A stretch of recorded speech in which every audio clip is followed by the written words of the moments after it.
Pessoal, tudo bem? Aqui é o professor Lucas Alves que está falando, professor de artes, tá certo? E este vídeo ele vai para o nono ano, tá certo? E é uma revisão dos conteúdos que nós vimos desde o começo da quarentena até hoje. Vamos lá?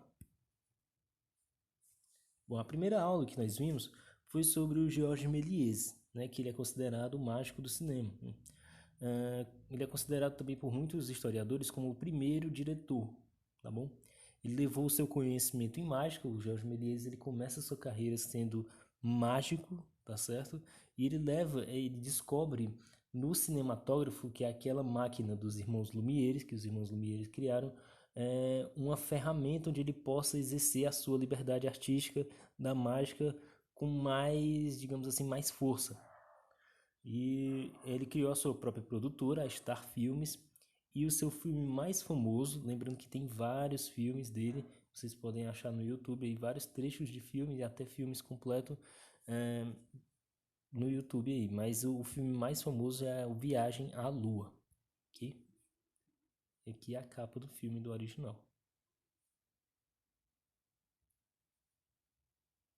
Depois, a segunda aula que nós vimos foi sobre fotografia, certo?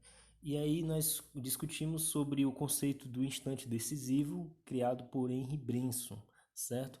Vou ler aqui para vocês. Na fotografia existe um novo tipo de plasticidade, produto de linhas instantâneas tecidas pelo movimento do objeto. O fotógrafo trabalha em uníssono com o movimento, como se este fosse o desdobramento natural da forma, como a vida se revela. No entanto, dentro do movimento existe um instante no qual todos os elementos que se movem ficam em equilíbrio.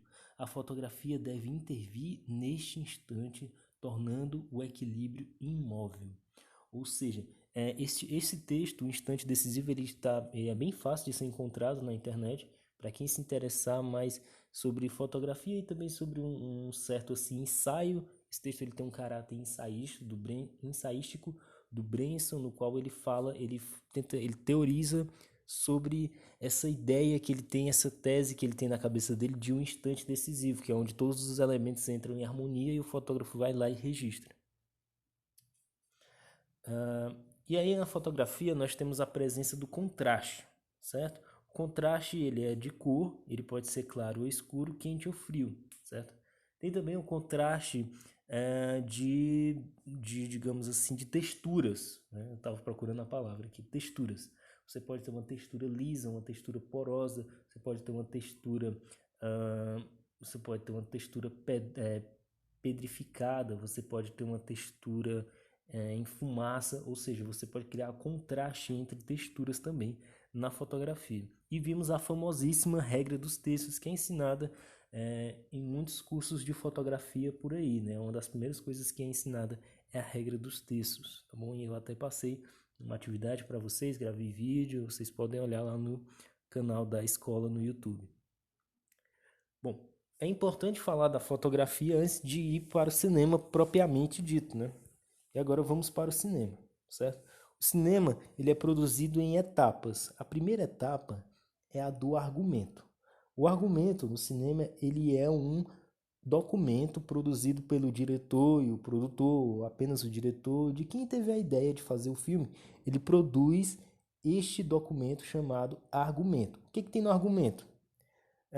O argumento ele tem falando as ideias do diretor, certo? As suas referências, os objetivos e até a justificativa daquele filme existir, a importância daquele filme. E aí eu indico esse site chamado Film Grab, certo? Que ele traz vários filmes, ele traz imagens de filmes que é justamente para ajudar você a pegar referências, sabe? Então tem vários filmes lá, filmes antigos, filmes mais recentes, para você ter as referências de imagem. Coisas que a gente já tem. Nossa, eu pensei, eu quis fotografar isto baseado num filme que eu vi, né, baseado numa série que eu vi. Então, este site, Film Grab, ele traz várias referências cinematográficas bem interessantes para vocês darem uma olhada aí. Depois, a partir dessa ideia do argumento, que pode ser apresentado a uma produtora, que pode ser apresentado até mesmo a um roteirista, o roteirista ele pode ser o diretor. É interessante que o roteirista ele entenda a linguagem do cinema, sabe? Ele estude cinema também. né? É tanto que sempre uma adaptação de um livro para um filme sempre é um desafio, porque escrever para cinema é diferente de escrever para literatura, né? Então, ó, no roteiro você tem indicações da interior e exterior, certo? O nome do local onde a gravação será filmada, daquela cena, daquele dia.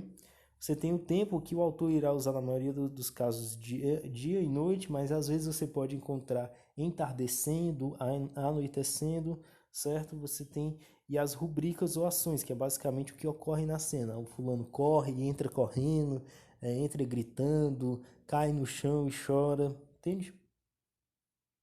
E aqui eu trouxe para vocês um exemplo de um roteiro, certo? Do filme Cidade de Deus. É a primeira página do roteiro, que é aquela primeirinha cena, aquele comecinho, né? É onde tem as pessoas correndo atrás de uma galinha e a câmera fica mesmo nas costas da galinha. Pois é, como aquilo foi pensado, escrito no roteiro, certo? Para ser filmado. Então você vê todas as indicações que estão aqui. Você pode pausar o vídeo e ler mais atentamente. Continuando. A história no cinema ela avança através dos planos, certo?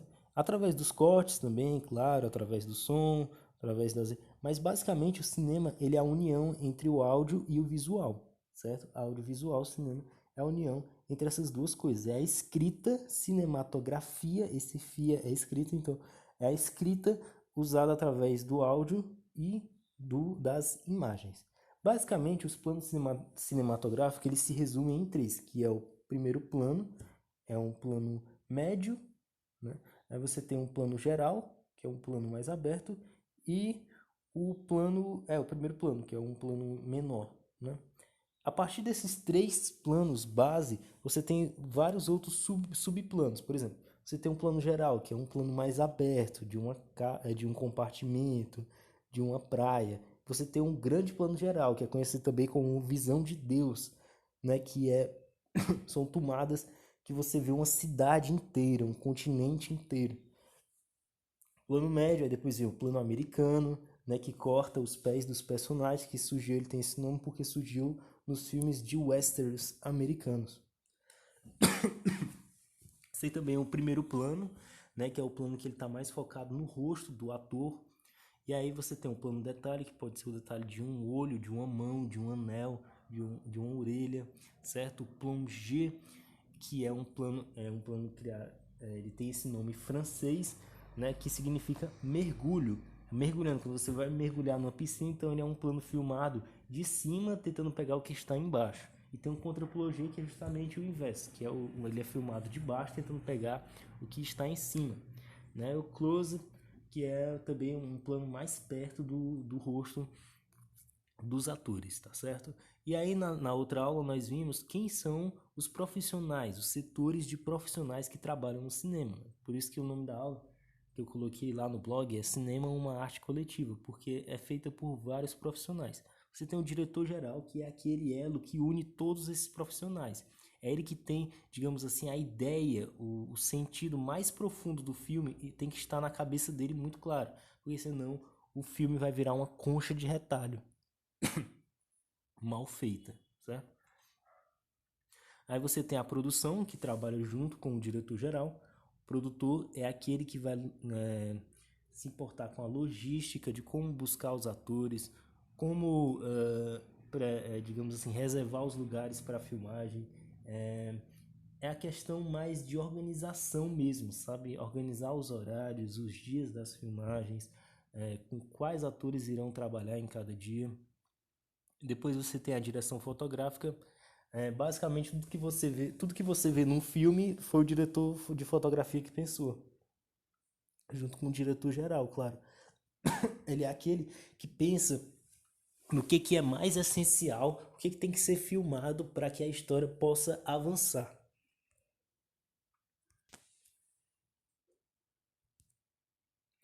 Então, gente, continuando. É, eu parei no diretor de fotografia, não é isso? Então, o diretor de fotografia é aquele que pensa exatamente os enquadramentos que foram aqueles que eu acabei de falar no slide passado, né? Ele vai pensar como a história vai avançar da melhor forma possível para que o público veja da melhor forma possível, certo? Ou seja, no cinema tudo é muito pensado, certo? Quais luzes nós vamos usar, quais figurinos os atores vão estar usando para ressaltar as emoções daquela cena, a mensagem daquele take, tá bom? Tudo isso é muito pensado no cinema. O diretor de fotografia ele vai trabalhar diretamente também junto com a direção de arte. Setores como maquiagem, figurino, né? A paleta de cores que será usada em cada cena e no filme como um todo pertence à direção de arte. A direção de arte é essa justamente aquilo que, digamos assim, dá a alma do filme, né? Dá vida ao filme, né? As cores que vão ser usadas. E trabalham também juntamente com a sonoplastia. A sonoplastia ela faz captação de som, mas ela também pode fazer mixagem de som. Ela pode captar a fala dos atores, o som do ambiente, mas também ela pode colocar músicas, certo? Ela pode captar um pequeno som que para o diretor geral é importante, um som de um ruído, um som de uma risada, um som de um objeto sendo arrastado. E também a edição é aquela que vai cuidar do filme como um todo, no sentido de organizar aquele material que foi coletado por todos de uma forma coesa. Ela vai juntar, né, tudo isso e organizar o filme, né? Vai cuidar dos cortes, vai cuidar da continuidade, tá bom? Então também tem também os atores, que são os profissionais que atuam no filme, certo? São aqueles profissionais que estão ali atuando, dando a vida pelos personagens, interpretando, dando o seu melhor nas suas interpretações, certo? São os atores. Então é isso, pessoal. Espero ter ajudado vocês, tá bom? Espero que vocês estejam ajudando também na casa de vocês, tá bom? Fique em casa, cuide da sua saúde, ajude as pessoas que estão ao seu redor. Estou com muita saudade e até a próxima. Valeu!